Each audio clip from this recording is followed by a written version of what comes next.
Hey guys, I'm Sal and welcome back to the Superdrug's Beauty Without Bias.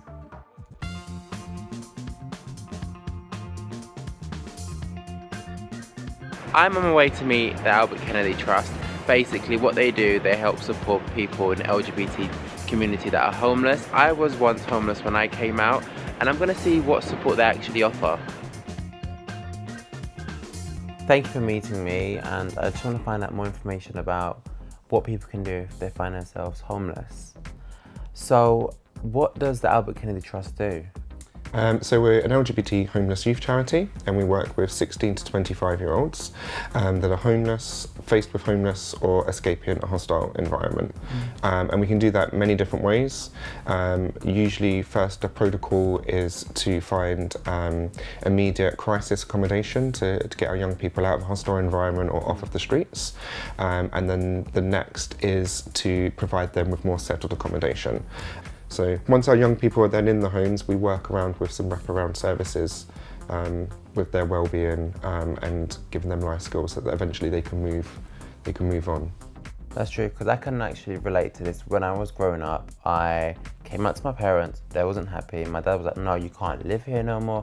So I was like, whoa, I'm homeless now, where do I go? So I went to my friends, and I went from one friend to another friend, and I didn't know where I can find support. So it's interesting that you say that, because 77% of our young people actually state that familial rejection or abuse in the home is the main reason for their homelessness. And I think actually a lot of young people don't identify as being homeless because there's this idea that to be homeless you have to be like living in a box or you know, sleeping in a shop doorway. Where actually what we're trying to do is make young people aware that, you know, if you slept on your friend's sofa for more than a couple of nights, technically you're homeless. But I think that because of the way that generic services advertise their services, a lot of our young people don't identify that they're homeless. Why is it important that there's a charity like this just for the LGBT people? I think that when statistically you look at the population, I think it's like 0.2% of like under 25s identify as LGBT. Our research shows that 24% of young people that are homeless identify as LGBT. So that's like a huge disparity between like the population and then like an overrepresentation in youth homelessness in particular. And anecdotally, like what we see with our young people coming through the doors is that generic services can be a really scary, hostile place for them, especially for our trans young people. So, you know, they go to a generic hostel and they might be asked to stay in a dormitory that doesn't reflect the gender identity.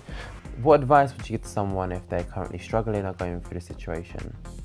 To definitely go onto our website, which is www.akt.org.uk, and they can refer into our service. Even if a young person doesn't identify as being homeless or doesn't think that we might be able to help them, they should still refer into us, because then we'll be able to get back to them, we'll be able to have a chat with them over the phone, we'll be able to explore about their situation, and if needs be, we can call them in for an assessment. It was so great to find out what Albert Kennedy Trust actually do. It is so good to know that actually there's support out there for people that are homeless in the LGBT community. Next up, I'm on my way to meet Finn at Gender Intelligence. They are a charity and they support young people in the trans community and their families. Thank you for meeting me. I wanted to find out more about Gender Intelligence. Gender Intelligence, so we've been going for 10 years, since 2008, and we mainly support young trans people, mostly under the age of 25, although we've got a group that is kind of peer-led that's 18 to 30 now that run themselves. And the idea is that we support young people who maybe are questioning their gender identity or thinking that they might definitely be trans or maybe be trans or non-binary or gender questioning, and they come together in youth groups and activities, and we support them. So how did you start working with the young trans community? I think since I remember being a teenager and not having any support as someone who was questioning my own gender identity, when I started transitioning and I was already doing youth work with young LGBT people, me and a couple of other trans people thought that it would be really good to support more young trans people, so we set up Gender Intelligence. So what type of activities do you offer? So we've got lots of different youth clubs in London, and we've got a youth group in Leeds, Bradford and Bristol as well. In London we've got the most of our support, so we do an under 12s group, an 11 to 15 group, a 16 to 20 group. We also do a youth group for young trans people of colour, so people who identify as black, Asian or from a minority ethnic community, and that's a separate group. Mostly young people find out about us through the internet and our website, or just Googling support for young trans people. Some people find out about us through word of mouth, so their friends might know somebody. And also because we do sessions in schools, we do assemblies and sessions in schools, then young people will maybe see us do a workshop or an assembly and come along. That's happened a couple of times. What advice would you give to a young trans person? I think my first reaction would be that if someone's questioning gender or questioning their gender identity, that I wouldn't be surprised, because more and more young people are saying that the notion of whether there's just male and female is a bit old-fashioned, and that actually gender's much more of a spectrum and much more open. So I think that if people are questioning their gender identity, it's quite healthy in a sense, and that maybe just coming along to meet other young people would be really a nice thing to do, and just explore in a safe environment with youth workers who are going to be there to support them. It's so great to meet you, and it's so good to know there's support out there. Yeah, you're welcome. So guys, I've just met Finn and I'm going to meet Bradley. Bradley's worked with so many LGBT charities and he's got his own YouTube channel as well. So thank you for coming to meet me. I've got some questions to ask. I know you worked with a lot of like LGBT charities. What do you actually do there? So I've done a mix of like kind of creating digital content and then also kind of more physical volunteering. I have one charity named Just Like Us, where I go into schools and I sort of share my story and stuff like that. I did a video for the Terrence Higgins Trust, It Starts With Me campaign about raising awareness for HIV, and then I've worked with Stonewall as well and a couple other charities, so it's just been, it depends very much on the charity, but yeah.